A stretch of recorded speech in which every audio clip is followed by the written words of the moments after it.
بارك الله لكما وبارك عليكما وجمع بينكما في خير. بارك الله لكما وبارك عليكما وجمع بينكما في خير.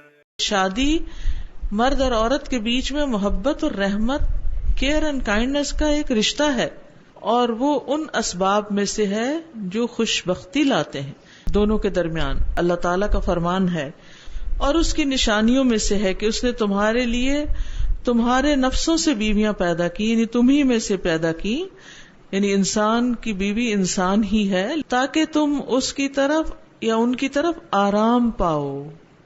تو یہاں بیوی جو ہے اس کا خاندانی زندگی میں ایک بہت بڑا رول پتہ چل رہا ہے کہ وہ اپنے شوہر کے لیے بھی سکون کا باعث ہوتی ہے اور اپنے بچوں کے لیے بھی، اور اس نے تمہارے درمیان محبت اور رحمت پیدا کر دی. بے شک اس میں البتہ نشانیاں ہیں ان لوگوں کے لیے جو غور و فکر کرتے ہوں کہ کس طرح دو اجنبی لوگوں کے درمیان اتنی محبت، ایک دوسرے پہ خرچ کر رہا ہے، دوسرا دوسرے کی خدمت کر رہا ہے. یعنی صرف ایک نکاح کے رشتے سے یہ سب کایا پلٹ گئی، یہ کیسے ہو گیا؟ یہ اللہ کی قدرت کی بہت بڑی نشانی. امام ابن کثیر کہتے ہیں اس کی مکمل رحمت میں سے، کامل رحمت میں سے، یعنی اللہ تعالیٰ کی بنی آدم پر، کہ اس نے ان کی ازواج کو انہی کے جنس سے جوڑا بنایا اور ان کے درمیان، یعنی شوہر اور بیوی کے درمیان محبت پیدا کر دی. اور مودہ کیا ہے؟ وہ محبت ہے، اور رحمت وہ شفقت ہے. کیونکہ شوہر یا مرد روک کر رکھتا ہے بیوی کو یا تو اس کے ساتھ محبت کی وجہ سے یا اس پر رحمت کرتے ہوئے، مہربانی کرتے ہوئے، بِأَن يَكُونَ لَهَا مِنْهُ وَلَدٌ کہ اس سے اس کی اولاد ہے، او محتاجتاً الیہ یا وہ اس کی محتاج ہے، فی الانفاق مال خرچ کرنے میں، او للالفت بینہما یا ان کی باہم محبت کی وجہ سے، وغیر ذالک وغیرہ وغیرہ. یعنی اس سے یہ پتہ چلتا ہے کہ شوہر بیوی کو بعض اوقات، یعنی کہ اس کو اپنے ساتھ رکھتا ہے، اس پہ مال خرچ کرتا ہے کیونکہ وہ اس سے محبت کرتا ہے.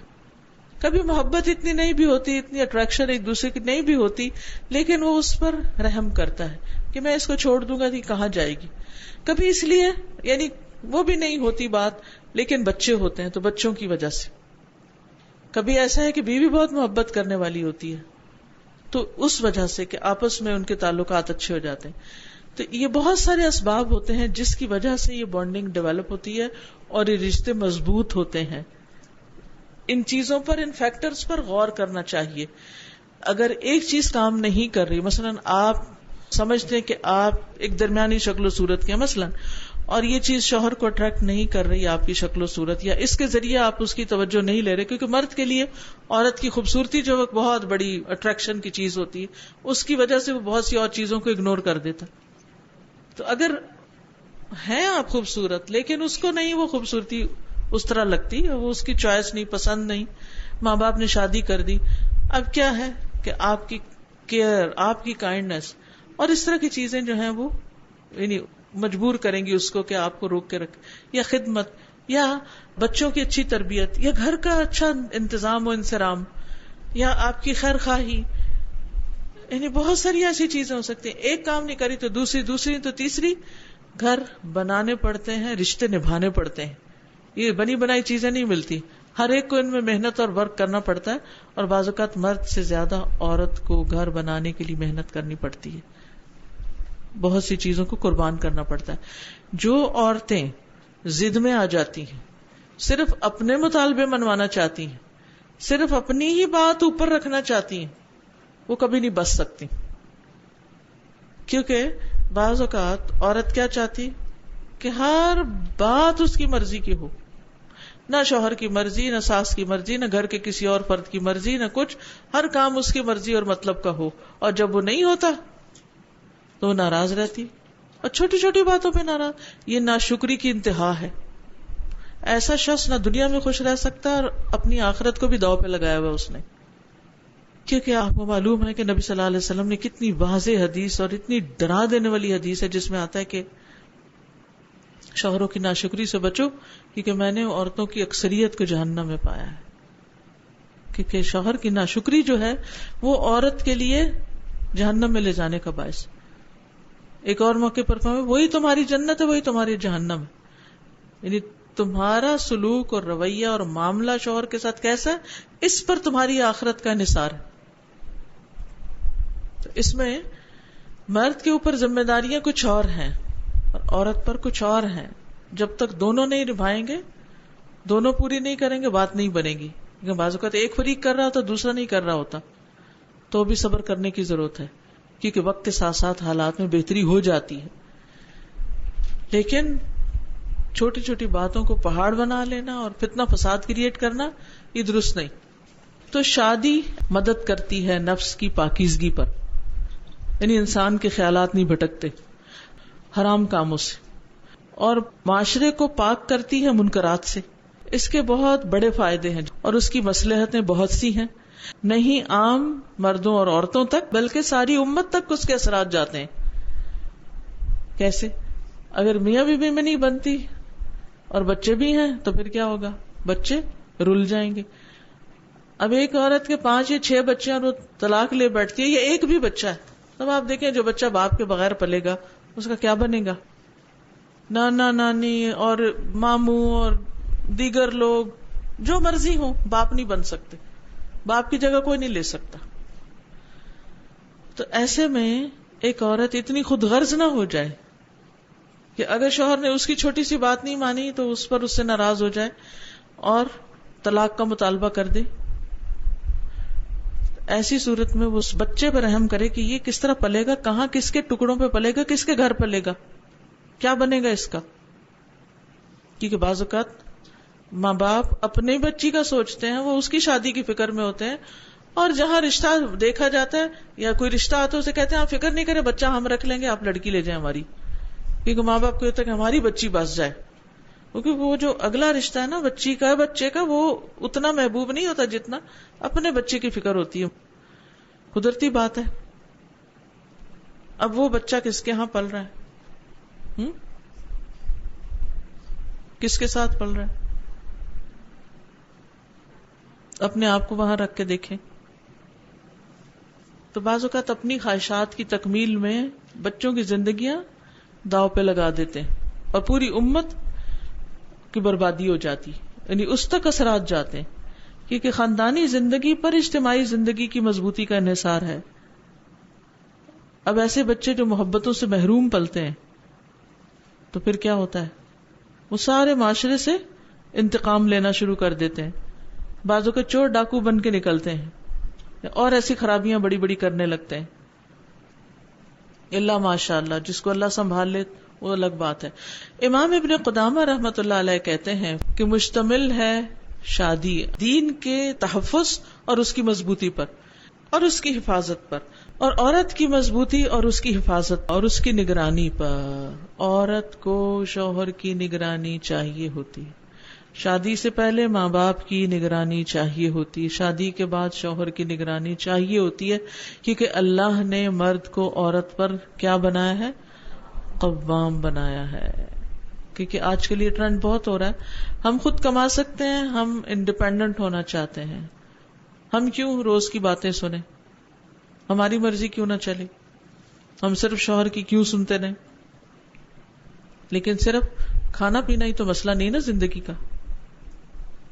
عزت و آبرو کی حفاظت بھی چاہیے، پروٹیکشن چاہیے، اولاد کے معاملے میں فیصلے کرنے کے لیے ایک سپورٹ چاہیے، اور نسل کے وجود میں لانے کے لیے اور امت کی تعداد میں اضافے کے لیے، اور نبی صلی اللہ علیہ وسلم کی اپنی امت پر کثرت کے فخر کو ثابت کرنے کے لیے. اس کے علاوہ بھی اور ایسی مصلحتیں جو راجح ہیں یعنی اہم ہیں، جو نفل عبادت پر بھی بھاری ہیں، یعنی نفلی عبادات اور دیگر کام کرنے سے زیادہ اہم ہے. جو چیز زوجین کے لیے لازم ہے، ایھا الکرام، اے معزز بھائیو، کہ دونوں شکر گزار ہوں اللہ عز و جل، کہ اللہ نے ان دونوں کے لیے آسان کر دیا اکٹھے رہنا اور انہیں توفیق دی اس عظیم نعمت کی. یعنی اللہ نے ان کو جمع کر دیا، اور جمع ہونا ان کا، اکٹھے ہونا اور پھر بعد میں اکٹھے رہنا مل کے رہنا آسان کر دیا، اور ایسی نعمت عطا کی کہ جس سے بعض لوگ محروم ہیں.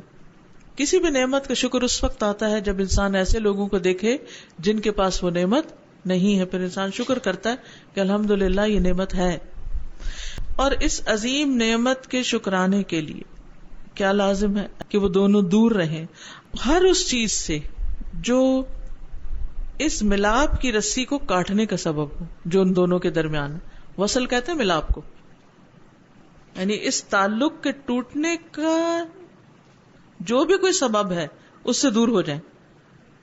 کوئی انسان ہے، کوئی کام ہے، کوئی جاب ہے، ماں باپ ہے، کوئی بھی. یہ بڑی اہم بات ہے. یعنی ہسبینڈ وائف کے بیچ میں کوئی تیسرا انٹرپٹ نہ کرے، حتیٰ کہ ماں باپ بھی نہ کرے، کوئی دوست نہ کرے، کسی اور کی محبت نہ کرے. نہیں، اللہ نے یہ رشتہ بنایا، اللہ نے ان کو اکٹھا کیا، اب یہ دونوں اس کو نبھانے کی فکر کریں اور ہر اس چیز سے دور ہو جو اس رشتے میں خلل ڈالنے والی.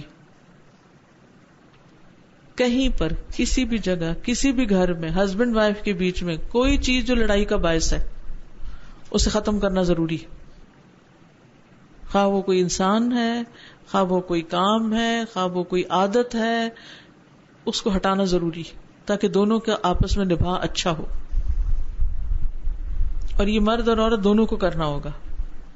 وَتَشْتِيتِ شَمْلِهِمَا، اور جو بکھیرنے والی ہیں ان کے اتحاد کو، خاصتاً المعاصی والذنوب، خاص طور پر نافرمانیاں اور گناہ جو ہر مصیبت کی جڑ ہیں اور ہر بدبختی کا سبب ہیں، سورس ہیں. اور ان دونوں پر لازم ہے کہ وہ ایک دوسرے کے حقوق ادا کریں اور جو چیزیں واجب ہیں ایک دوسرے کے معاملے میں ان کا لحاظ رکھیں. مراعات یعنی نگرانی کرنا، ان کا لحاظ و پاس رکھنا، جو بھی حقوق اور واجبات ہیں تو ادا کرے گا شوہر جو اس پر واجب ہے. اپنی بیوی کی خیرخواہی اور نصیحت کے معاملے میں جو شوہر کو لازم ہے کرنی وہ ضرور کرے. اپنی اولاد کے معاملے میں وہ انہیں ابھارے اس چیز پر جو انہیں دونوں جہانوں میں فائدہ دے گی، اور ڈرائے ان کو جو ان کو نقصان دینے والی چیز ہے. اور شوہر پر لازم ہے کہ وہ ان پر خرچ کرے، یعنی بیوی بچوں پر، اور وہ حریص ہو کس چیز کا، ان کی ضروریات پوری کرنے کا. یہ شوہر کی ذمہ داریاں ہیں، فرائض ہیں. وَعَلَى الْمَرْأَةِ، اور عورت پر کیا لازم ہے کہ وہ کیا کرے، اپنے شوہر کی اطاعت کرے، اور وہ حریص ہو کس چیز کی، شوہر کی خواہشات پوری کرنے کی، نافرمانی کے کاموں کے علاوہ. اللہ کی نافرمانی کے کاموں کے علاوہ باقی جو شوہر کے مطالبے ہیں وہ ان کو پورا کرے، اور اپنے شوہر اور گھر کے معاملے میں جو چیز اس پر لازم ہے کہ کرے وہ ان کو کرنے کی پوری کوشش کرے. یعنی عورت کی ذمہ داری بھی بتا دی گی، مرد کی بھی. کیا سمجھ آیا؟ دونوں کی کیا کیا ذمہ داری، شوہر کی کیا ذمہ داری ہے؟ نمبر 1 وہ کیا کرے، بیوی بچوں کا خرچ دے، نان نفقہ دے. نمبر 2 ان کی خیرخواہی کرے اور ان کی رہنمائی کرے، ان کو نصیحت کرے، اور ایسی چیزوں سے بچے کہ جس سے گھر میں فساد ہو. یہ جنرل تھی دونوں کے لیے. بیوی پہ کیا لازم ہے کہ شوہر کی اطاعت کرے، گھر اور شوہر کے معاملے میں جو اس کی ذمہ داریاں ہیں ان کو پورا کرے، اور وہ بھی ان چیزوں سے بچے جس سے گھر میں لڑائی پیدا ہوتی. اور لڑائی کن چیزوں سے پیدا ہوتی ہے یہ بتائیے. اہم ترین چیز کس سے لڑائی پیدا ہوتی ہے؟ کیا ہے مصدر اور سورس لڑائیاں پیدا کرنے کے؟ جڑ کیا ہے؟ گناہ.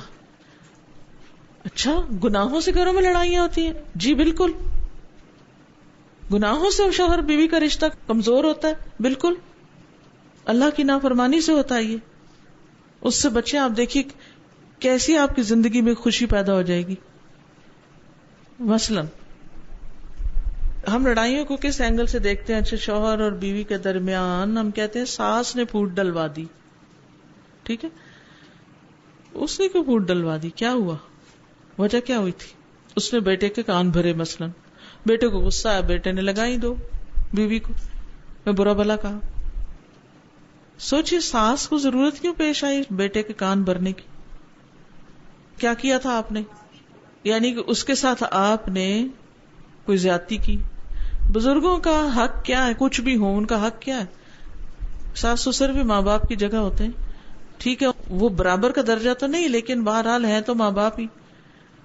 ان کے ساتھ حسن سلوک نہیں کیا، عزت نہیں کی، توجہ نہیں کی، ان کو محبت نہیں دی. کیا چاہیے ہوتا ہے بڑوں کو؟ آپ سے مال نہیں چاہیے ہوتا، ان کو محبت چاہیے، کیئر چاہیے ہوتی. وہ چاہتے ہیں کہ کوئی ہمیں پوچھ لے. کھانا کھا بھی چکے ہو نا تو پھر بھی پوچھا کرے کھا لیا آپ نے، کچھ اور تو نہیں چاہیے. سو کے اٹھے، اچھا آپ کی نیند پوری ہوئی، آج آپ کو نیند آئی، اچھا آپ نے دوا کھا لی. چاہے آپ نے ان کے لیے ملازم رکھے ہوئے ہوں جو ان کی ہر ضرورت پوری کر رہے ہیں، کوئی نرس رکھی ہوئی آپ نے ان کی کیئر کے لیے، پھر بھی آپ خود بیٹھے ساتھ پوچھے یہ ہو گیا، یہ ہو گیا، یہ ہو گیا. کیئر. اگر آپ ان کو روز سلام کرنے والے، حال پوچھنے والے ہیں، تھوڑا سا بس آگے ہونے والے ہیں، توجہ اور اہمیت دینے والے، محبت دینے والے، تو نہیں ان کو ضرورت پیش آئے گی کہ وہ کوئی اپنے دکھڑے اور گلے اور شکوے پھر بیٹھ کے بیٹے کے ساتھ کریں، کیونکہ اور تو ان کو کوئی ہمدرد نظر نہیں آتا، اپنا بیٹا ہی نظر آتا ہے، پھر انہوں نے اسی سے کرنی ہے. وہ اس سے نہ کریں، وہ آپ سے کریں. ایسی بیٹی بن جائے کہ وہ آپ سے کریں. جو انسان بڑا ہوتا جاتا ہے نا، چھوٹی چھوٹی چیزیں اس کو بہت دکھ دینے لگتی، اور خصوصاً خواتین. عام طور پر لڑکے جب جوان ہوتے ہیں تو عورتیں مینوپاز کی عمر میں پہنچ چکی ہوتی ہیں، کریٹیکل ایج، جس میں وہ بعض اوقات اپنے وجود سے بھی تنگ ہوتی ہیں. ایسے میں بہو کو تو سمجھ ہی نہیں آ رہی کہ ان کو ہے کیا، ان کا موڈ ہی کیوں آف رہتا ہے ہر وقت. کسی نے بتایا ہی نہیں، نہ ہم نے جاننے کی کوشش کی کہ بزرگوں کے موڈ کیوں آف ہوتے ہیں. ہم کہتے تم روٹھے ہم چھوٹے، آپ رہے موڈ آف کر کے، ہم جا رہے ہیں اپنے کام سے، باہر نکلے، ہم اپنے دوستوں سے اپنا دل بہلا رہے ہیں. مسائل کو جانیے، ان کو حل کرنے کی کوشش کیجیے، ان کو دباتے نہ جائیے. کسی دن وہ لاوا بن کے اٹھیں گے، سب کچھ لے جائیں گے بہا کے. اسی طرح آپ دیکھیے کہ بعض اوقات لڑکیاں کچھ ایسی حرکتیں کرتی ہیں کہ جو درست نہیں ہوتی. مثلا ایک گھرانہ دیندار ہے اور جو لڑکی گئی وہ نماز نہیں پڑھتی، اس کو کہا جا رہا نماز پڑھو، توجہ نہیں، پرواہ نہیں، اٹھ نہیں رہی. آخر اس کے شوہر کو بتانا پڑے گا نا، بھی تم فکر کرو گھر کی، یہ دیکھو کیا ہو رہا ہے. اب اس سے شوہر اگر ناراض ہوا، غضبناک ہوا تو پھر کیا ہوگا؟ لڑائی جھگڑا ہوگا، فساد ہوگا. تو یہ ہمارے ہی گناہ ہوتے ہیں بعض اوقات، جو گھوم پھر کے ہمارے لیے مصیبت کا باعث بنتے ہیں. بعض اوقات چغل خوری کی عادت، ادھر کی بات اٹھائی ادھر، ادھر کی ادھر، اور اس میں جھوٹ ملایا، ایگزیجریشن کی. بہت ساری ایسی چیزیں ہوتی ہیں جو گھروں میں ہو رہی ہوتی ہیں. بعض اوقات ہم دوسرے کے لیے گڑھا کھود رہے ہوتے ہیں اور خود جا گرتے ہیں اس میں. تو اس لیے جب کوئی ہماری نافرمانی کرے، ہمارے ساتھ زیادتی کرے، ہماری ناقدری کرے، تو اس کو بلیم نہ کریں، اپنے آپ کو کریں کہ میں کہاں گناہ کر رہی ہوں جس کی وجہ سے اللہ سبحانہ و تعالیٰ نے اس کے دل میں میری قدر گھٹا دی ہے. میری غلطی کہاں ہے؟ اپنے اندر تلاش کیجیے وجہ. اور جب ان میں سے کوئی ایک دوسرے کے حق میں کوئی غلطی کرے اور اس کو بیان کرے، اس کی غلطی حکمت اور نرمی سے، چاہیے کہ دونوں بات کرنے میں سختی سے بچیں. یہ بہت اہم بات ہے، یعنی بات سخت نہ کریں، باتوں میں نرمی رکھیں. بڑے سے بڑے اختلاف میں تانے نہ دیں، آرام سے اپنا نقطہ نظر پیش کریں. اور سختی کرنے میں حد سے بڑھ جانا، اس سے بھی بچیں، خصوصاً شوہر کی طرف سے، جب تک اس کی کوئی شدید ضرورت نہ ہو. چاہیے کہ دونوں ہی حریص ہوں اس بات پر کہ نرمی چھائی رہے ان دونوں پر آپس کے معاملے کے وقت. یعنی ہسبینڈ وائف کی باہم ڈیلنگ میں نرمی پریویل کرے، نرمی کا پہلو غالب رہے، کیونکہ کامیابی، خوش قسمتی اور فلاح اسی میں ہے.